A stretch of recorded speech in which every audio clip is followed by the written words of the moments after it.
Donc, la vidéo explicative aujourd'hui, c'est pour m'entretenir avec vous sur la quatrième étape, donc l'étape par laquelle passent tous les peuples de la terre, donc tous les individus, qui est l'étape de la trahison.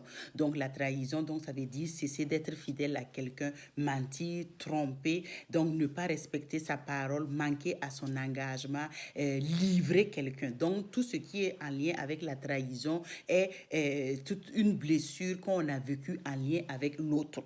Voilà. Donc, et puis, ce qu'il faut retenir au niveau de la trahison, là, ça veut dire que notre émotion première, quand notre étape la plus importante en tant qu'individu ou en tant que collectivité, c'est la colère. Mais c'est une colère qui est manifestée envers le sexe opposé.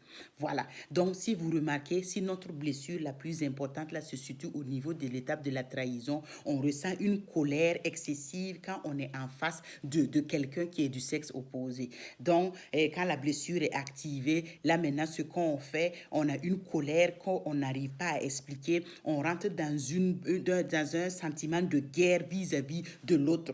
Voilà. Donc, en réalité, ce qu'il faut retenir, c'est que l'étape de la trahison, est liée à l'étape de l'abandon. Donc, si vous faites référence à mes précédentes vidéos où j'ai parlé de la blessure et de l'étape de l'abandon, ça veut dire que l'abandon est relié aux parents du sexe opposé. Donc, la trahison, là, c'est l'étape qu'on a comme, comment je vais expliquer ça? C'est la couche supérieure de l'abandon. Voilà, je vais dire ça ainsi. Donc, quelqu'un qui vit qui est marqué dans l'étape la plus importante est la trahison. Ça veut dire que nécessairement, elle a vécu de l'abandon.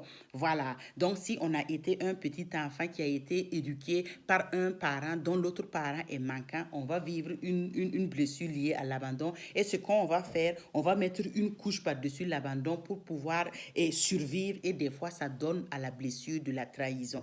Voilà. Donc un enfant par exemple qui a été élevé par un seul parent, donc ce qu'il va faire pour s'en sortir, il va développer ce qu'on appelle le contrôle. Donc il va tout vouloir contrôler dans sa vie, il va vouloir contrôler les autres, il va vouloir contrôler son environnement par peur de ne pas souffrir ou par peur de se retrouver seul. Voilà. Donc vu qu'il y a un des parents qui a manqué à l'enfance et qu'il a été soutenu par un seul parent, donc cet enfant-là va développer comme une force surnaturelle pour survivre. Et là maintenant, pour survivre, c'est comment faire? C'est contrôler les autres, contrôler son environnement et se contrôler pour être sûr qu'il est capable de devenir autonome, de se satisfaire lui-même et de pouvoir gérer sa vie. Donc, si on est un individu ou on est une catégorie de personnes dont notre blessure la plus importante est l'étape de la trahison, on va avoir tendance à vouloir toujours prouver aux autres qu'on est mieux, vouloir prouver aux autres qu'on est supérieur, voyez-vous. Donc, parce que cette personne-là, comme elle a manqué de soutien dans son enfance, dans son bas âge lié aux parents du sexe opposé, et que c'est un seul parent qui l'a soutenu, donc il a depuis le bas âge, depuis très tôt, il a appris à se débrouiller tout seul. Voilà. Donc, mais en réalité, il y a une peur en arrière qui est là, qu'il faut que je me débrouille tout seul pour ne pas périr, parce qu'il n'y a personne pour me soutenir.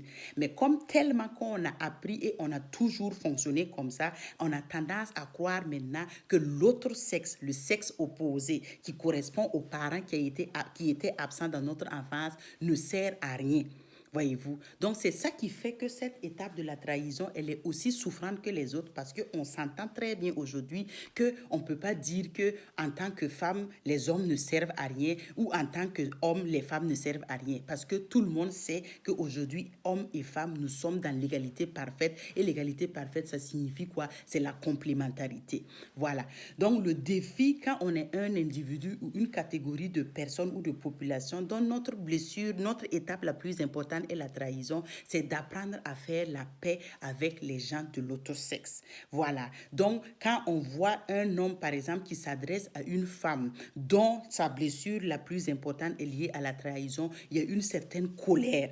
Donc, des fois, la personne ne va rien faire. Donc, des fois, on va voir ça dans les entreprises. Le patron dont la blessure la plus importante est liée à la trahison va avoir tendance à être plus sévère vis-à-vis des employés qui sont femmes et vice-versa. Et donc, vous allez voir des fois dans les entreprises, les chefs d'entreprise ou les patrons des femmes dont leur blessure la plus importante est la trahison, ils vont être tout le temps plus sévères envers les collègues hommes, vous voyez, ou les employés qui sont hommes. Donc, quand on ne comprend pas, des fois dans l'entreprise, on pense que non, la personne nous déteste, la personne ne nous aime pas, ou non, c'est parce que c'est cette blessure-là, la peur d'être trahi là, qui fait ça.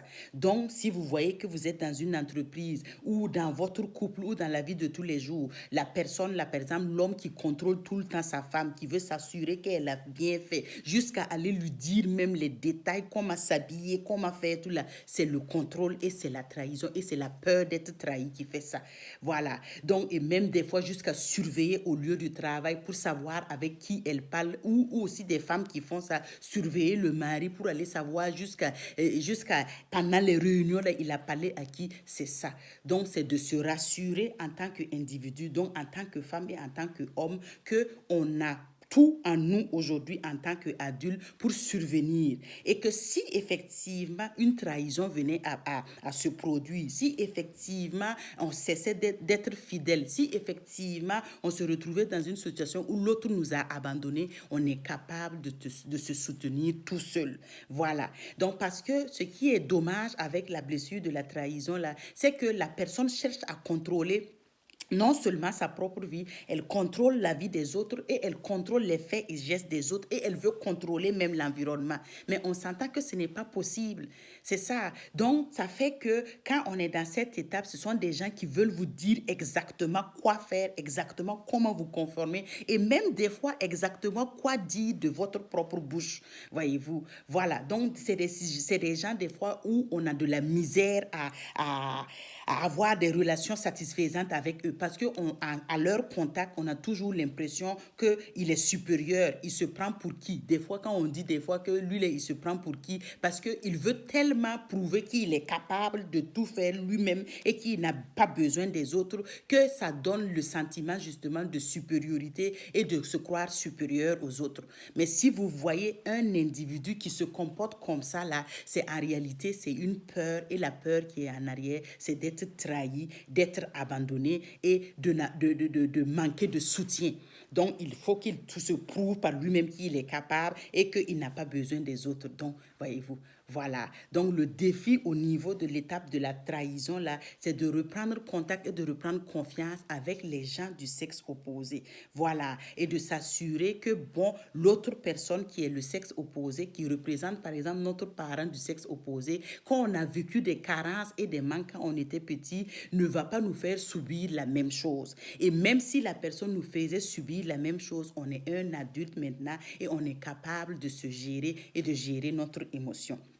Voilà, donc le défi qu'on a au niveau de l'étape de la trahison, c'est d'apprendre à faire confiance aux autres.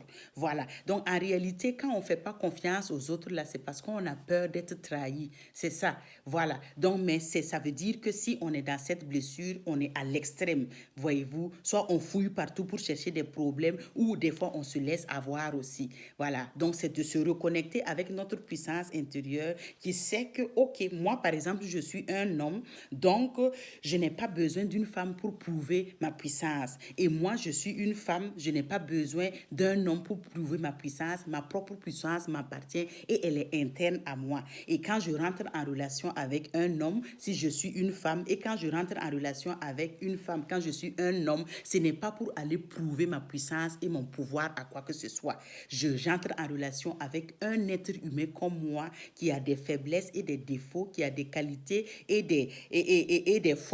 Et maintenant, je rentre en échange d'égal à égal. Voilà. Parce que la peur au niveau de la trahison, comme je disais là, c'est la peur d'être faible. C'est la peur d'être manipulé, d'être utilisé et qu'on pense qu'on est inférieur. Voyez-vous?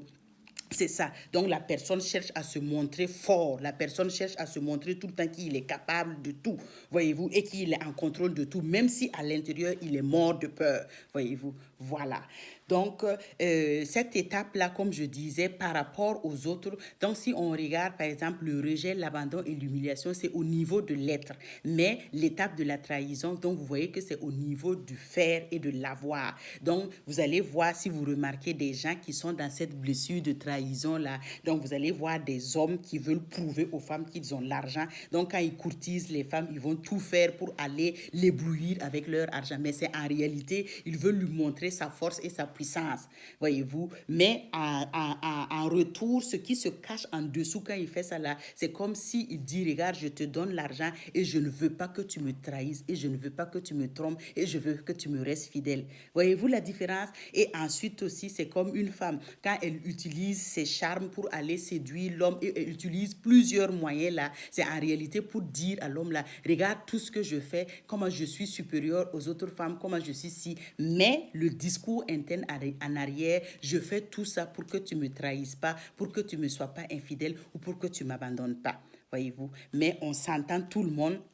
que quel que soit ce que tu auras beau donner comme argent à un individu, à un homme ou à une femme, quel que soit ce que tu auras beau donner de l'extérieur dans l'avoir et du faire, cela ne garantit pas la fidélité, ni le respect, ni le pouvoir que tu peux avoir sur l'autre personne. Voilà. Donc, l'étape de la blessure, comme je dis, qui est vécue par tous les individus, tous les êtres humains de la Terre et qui est une étape naturelle, c'est de nous permettre d'aller reprendre confiance vis-à-vis de nous et confiance vis-à-vis de l'autre.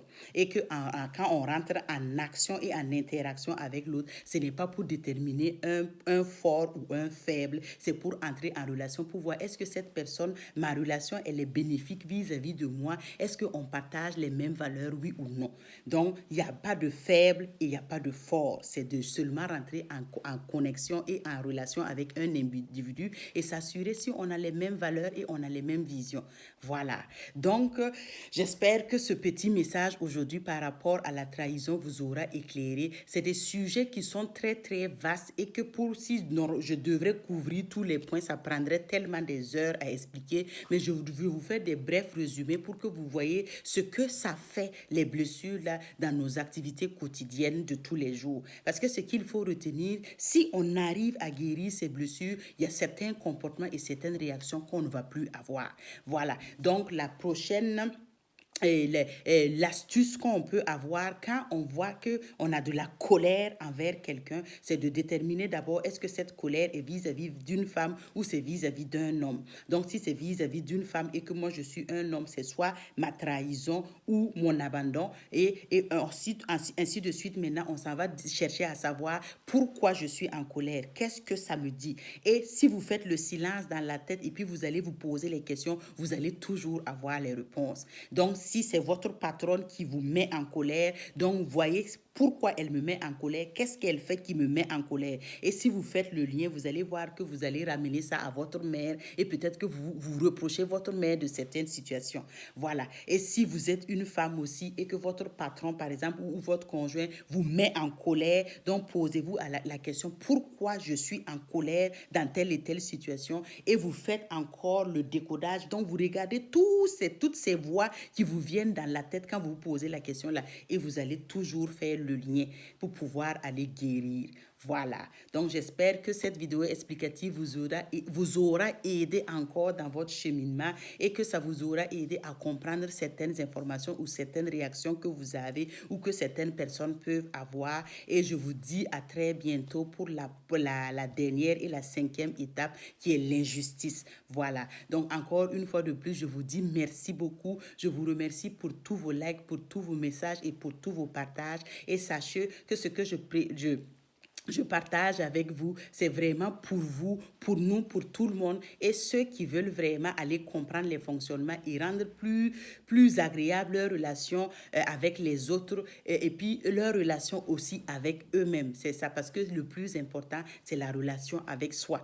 Donc, quand la relation avec soi-même, elle est claire et puis elle est solide, la relation envers les autres peut être claire et solide aussi en même temps. Voilà, donc je vous embrasse très fort. Je vous remercie beaucoup, beaucoup de votre écoute et je vous dis à très bientôt. Paix et calme intérieur. Namasté.